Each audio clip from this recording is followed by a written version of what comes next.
The tall man in the trees.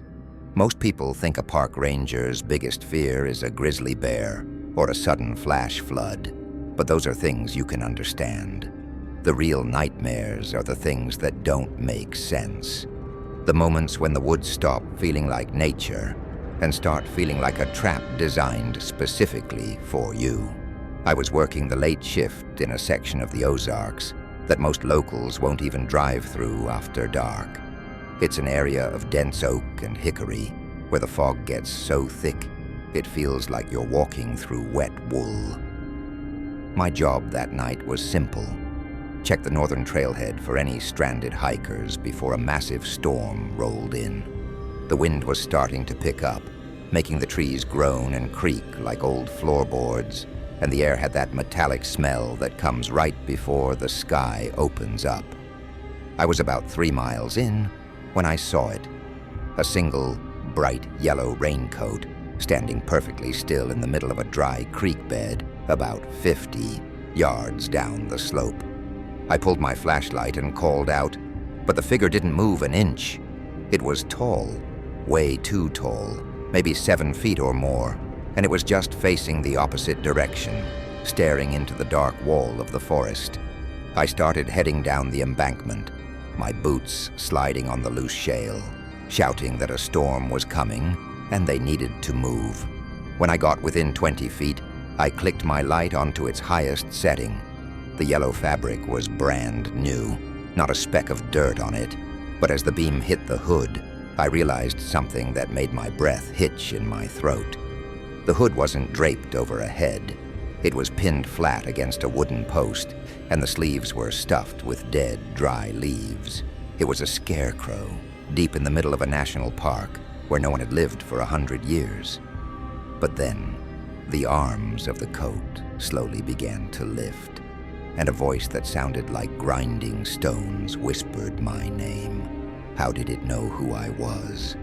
The sound of my name coming out of that empty coat sent a jolt of pure adrenaline through my system. I didn't stay to investigate.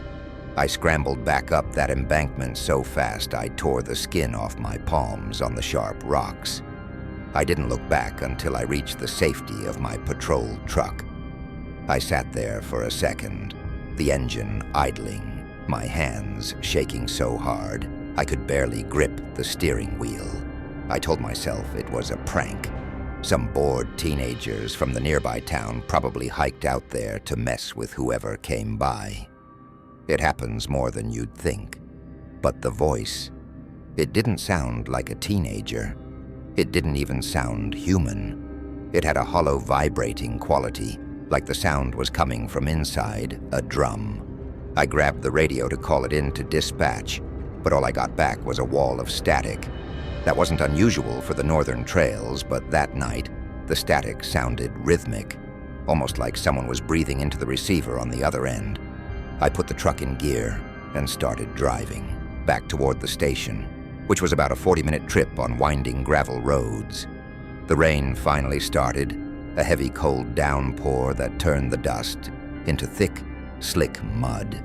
My wipers were slapping back and forth, barely keeping up with the sheets of water hitting the glass. About 10 miles down the road, my headlights caught something yellow on the shoulder. My heart nearly stopped. It was the raincoat. It was standing right at the edge of the trees, exactly like it had been in the creek bed. I didn't stop. I floored it, the truck fishtailing as I pushed it way too fast for the conditions. My mind was racing. There was no way anyone could have beaten me here. I was in a motorized vehicle on the only road out. The creek bed was miles back, through nearly impassable brush. I kept driving, my eyes glued to the road, refusing to look into the woods. But every few miles, there it was. Every time I rounded a sharp bend or passed a clearing, that yellow coat was there, getting closer to the road each time. By the 4th time I saw it, it was standing in the middle of my lane. I had to slam on the brakes to avoid hitting it. I sat there in the dark, the rain drumming on the roof of the truck. I was terrified, but I was also angry. I grabbed my heavy mag light and stepped out into the rain. "Enough," I yelled. "I'm a park ranger. You're interfering with a federal officer." The coat just stood there. In the glow of my headlights, I could see the water beads rolling off the yellow vinyl. It was empty. The sleeves were down at its sides. There were no dead leaves this time. It was just a coat hanging in midair, as if an invisible man were wearing it. I walked up to it, my heart hammering against my ribs. I reached out a hand, intending to grab the fabric and rip it down, to prove to myself it was just a piece of trash caught on a branch. Right before my fingers touched the yellow material, the wind died down. The rain seemed to slow to a drizzle, and from inside, the hood, two pale, spindly hands reached out. They weren't human hands. The fingers were too long, with too many knuckles, and the skin looked like gray, wet parchment. They reached for my throat. I jumped back, tripping over a tree root and falling hard onto the muddy road. I didn't wait to see what came next. I crawled back into the truck, locked the doors, and drove. I didn't care if I blew out the suspension or hit a deer. I drove until I saw the lights of the ranger station. When I burst through the front doors, my supervisor, Miller, looked up from his coffee, startled. I was covered in mud, soaking wet, and I'm sure I looked like I'd seen a ghost. I told him everything. I expected him to laugh or tell me I was exhausted. Instead, his face went pale. He didn't say anything at first. He just walked over to the filing cabinet in the corner and pulled out a dusty folder from the 1970s. He flipped through the pages and stopped at a grainy black and white photo.